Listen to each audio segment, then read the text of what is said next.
Imprescindible para la vida, la alimentación. Según un reciente estudio, el 75% de los andaluces afirma que come de forma saludable. Sin embargo, las intolerancias, alergias y otras patologías digestivas no paran de crecer. Esta noche nos preguntamos qué está detrás de esos trastornos y cómo podemos ponerle remedio. Yo me hice nutricionista porque siempre me había preocupado de lo que comía y la verdad es que me apasiona. 4 años de formación universitaria y numerosos cursos especializados avalan el trabajo de Mariló como nutricionista. Una profesión de moda al compás de una preocupación social cada vez mayor por lo que comemos. Todo el mundo cree saber un poco del tema, ¿no? Pero sin embargo, ahí yo veo que mucho interés, pero cada vez tenemos más patologías digestivas. La alimentación se ha convertido en un tema habitual de conversación. Los libros sobre cocina, dietas y composición de los alimentos son un éxito de ventas, pero toda esa divulgación e interés no se traduce necesariamente en que nos alimentemos mejor.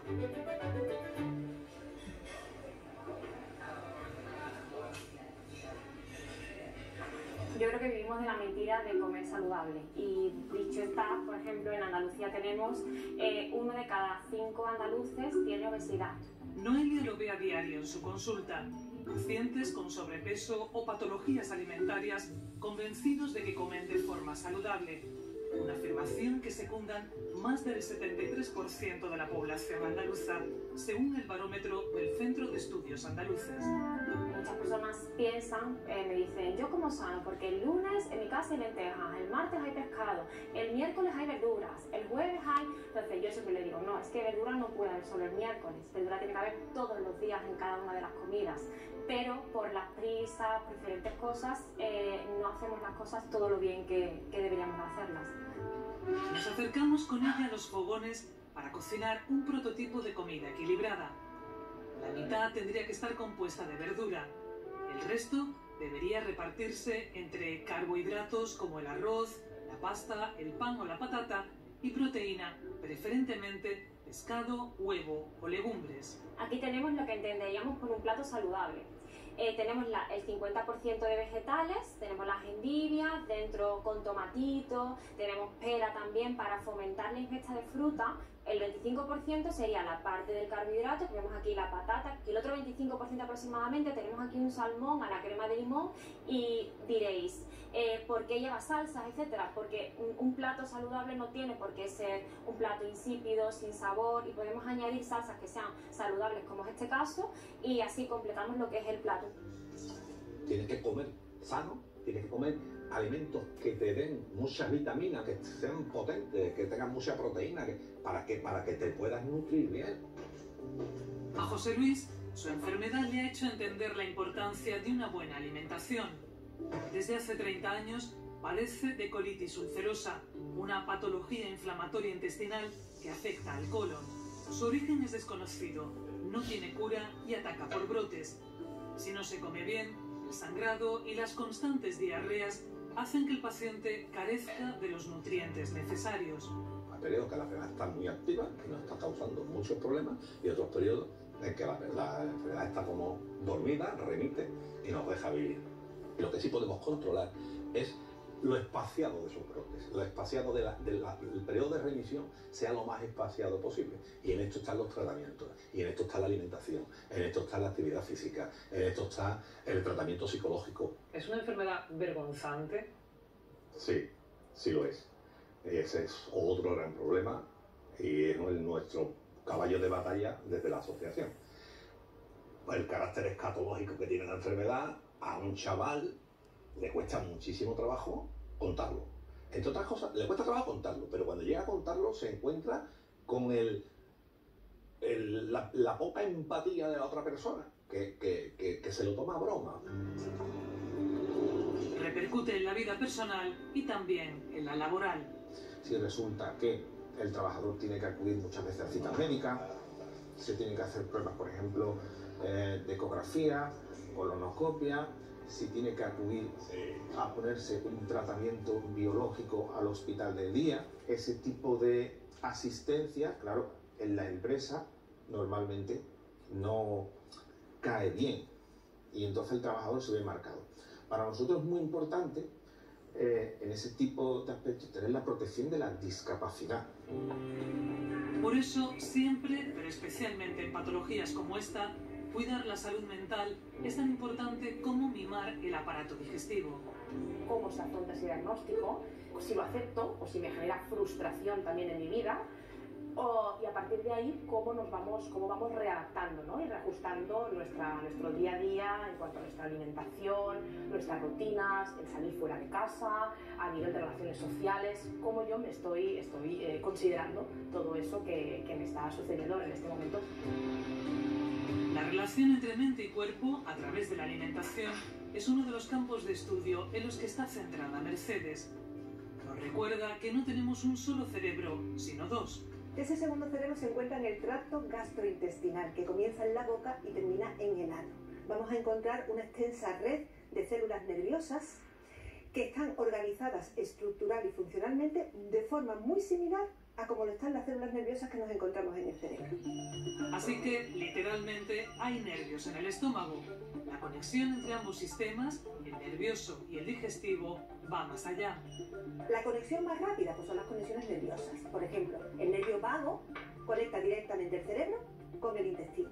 Pero después tenemos otras vías alternativas, como podría ser la circulación sanguínea, o como podría ser la vía endocrina, neuroendocrina, o la vía inmunológica. Y además hay un elemento fundamental en toda esta historia, porque actúa como regulador de esta conexión, que es la microbiota intestinal.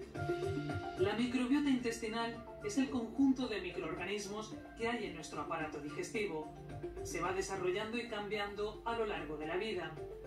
De cómo la cuidemos depende en buena parte nuestra salud, porque el desequilibrio de esta microbiota puede provocar enfermedades. Los científicos estudian incluso su relación con patologías neurodegenerativas como el Alzheimer. Y si el sistema inmune está alterado, eso va a tener repercusiones negativas sobre la microbiota. Y si la microbiota está alterada, eso va a tener una influencia negativa sobre el sistema inmune, pudiendo generar alergias e intolerancias. Entre ellas, una que ha empezado a popularizarse a través de personas que han contado su caso en las redes sociales, el SIBO, es decir, el sobrecrecimiento bacteriano en el intestino delgado. Nosotros tenemos bacterias en el colon. Cuando estas bacterias pasan del intestino grueso al intestino delgado y crecen allí, entonces tenemos un sobrecrecimiento bacteriano en un sitio donde no deben estar. Normalmente son bacterias que fermentan hidratos, y cuando tomamos una serie de hidratos pues tenemos unos síntomas de gases, de hinchazón, unas molestias terribles. Que aparezca o no aparezca una enfermedad no depende única y exclusivamente de cómo me alimento, depende de otros muchos factores, depende de cómo duermo, depende de si tengo más estrés o menos, si hago ejercicio, si descanso adecuadamente, depende de muchas cosas, pero sin duda la alimentación es clave. La clínica de Griselda está especializada en trastornos alimentarios como la bulimia o la anorexia, pero también en otras patologías asociadas a la comida. Cada vez se encuentran con más pacientes con intolerancia o con alergia a determinados alimentos, dos afecciones diferentes que se suelen confundir. Cuando hablábamos de intolerancia, estamos hablando de que nos falta una enzima que no es capaz de digerir algún nutriente. Y cuando hablamos de alergia, lo que estamos hablando es de una reacción inmunológica, es decir, se activa nuestro sistema inmunitario y se producen una serie de anticuerpos que van a luchar contra algo que nuestro cuerpo reconoce como extraño. Las intolerancias suelen ser a hidratos de carbono, como la fructosa y la lactosa, y las alergias suelen ser siempre reacciones ante proteínas. No está muy claro por qué está aumentando esto. Nuestros hábitos alimentarios, la contaminación ambiental, las emociones también están relacionadas con la sintomatología digestiva. A la hora de diagnosticar tanto el SIBO como una intolerancia o una alergia, es muy importante no hacer caso a pruebas sin rigor científico. Para eso nos tenemos que ir al médico y que nos receten o nos digan que nos tenemos que hacer la prueba adecuada. No es lo mismo eso, como puede ser pues, un test de hidrógeno expirado, que es el que se suele utilizar para ver si soy intolerante a la lactosa o a la fructosa, que lo que me mide es el hidrógeno que generan mis bacterias en el intestino porque hay una sobrecarga de lactosa o de fructosa porque no he sido capaz de digerirla, a que yo me haga un test masivo de intolerancia donde me ponen en una maquinita y ven que por las vibraciones yo soy intolerante, entre comillas, a X alimentos. Inma y Lucía son intolerantes a la fructosa, una molécula que se encuentra en algunas verduras, en frutas y en la miel. También en muchos alimentos ultraprocesados donde es común el jarabe de fructosa o el de maíz. Hoy acuden a este taller que imparte Mariló, donde aprenden a cocinar para evitar los efectos de esa intolerancia. Empezar por poquita cantidad, vamos a ver si vuestro cuerpo lo tolera o si tenéis algún síntoma. Si es verdad que muchas cosas procesadas que compramos en el supermercado, como puede ser los helados, la bollería, todo eso, incluso aunque te ponga bajo en azúcar, la verdad es que lo endulzan con fructosa, entonces eso pues te acaba dañando más lo que es el intestino, el estómago y todo. Hay otros alimentos que se pueden utilizar, que salen las comidas buenísimas y no tienes por qué comer algo que te está haciendo daño a tu organismo. Marita tiene 12 años. A los 4 supo que tenía celiaquía. Las molestias digestivas que padecía y el parón en el crecimiento llevaron al diagnóstico de esta enfermedad crónica que a menudo se confunde con una intolerancia. Ha estado varias veces ingresada en el hospital. Acompañamos a Marita y a su madre Carmen a una consulta de control. Hola, adelante Carmen, Marita, sentaros por favor. Paqui es una de las 4 enfermeras de los hospitales públicos andaluces que se han formado para especializarse en el tratamiento y seguimiento de esta enfermedad. La celiaquía es una enfermedad autoinmune, puede atacar a presentarse síntomas en cualquier parte de nuestro organismo. Se origina única y exclusivamente por la ingesta de gluten, ¿vale? Y que es lo que le hace daño al paciente y le produce la lesión a nivel intestinal. Muchas veces hay síntomas extradigestivos, no solamente son los vómitos, diarrea, flatulencia, sino que están también los síntomas extradigestivos, como son dolores de cabeza, las migrañas, abortos de repetición, hay infertilidad. Esos síntomas se quitan y esa analítica se normaliza, haciendo bien siempre la adherencia a la dieta. Es una enfermedad que cuando que no se ve, porque yo una persona celíaca no se ve que eres celíaco, el gluten tampoco se ve y pues cuando lo tomas te hace mucho daño dentro. Hola, mi nombre es Pica. A través de estos vídeos de Pico y Pica, Marita ha querido dar visibilidad a una enfermedad invisible.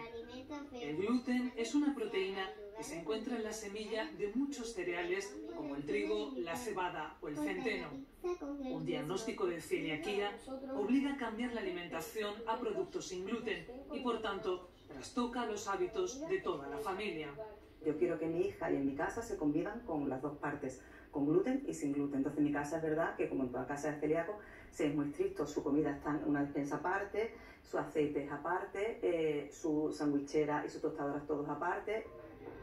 Porque uno de los riesgos es la llamada contaminación cruzada.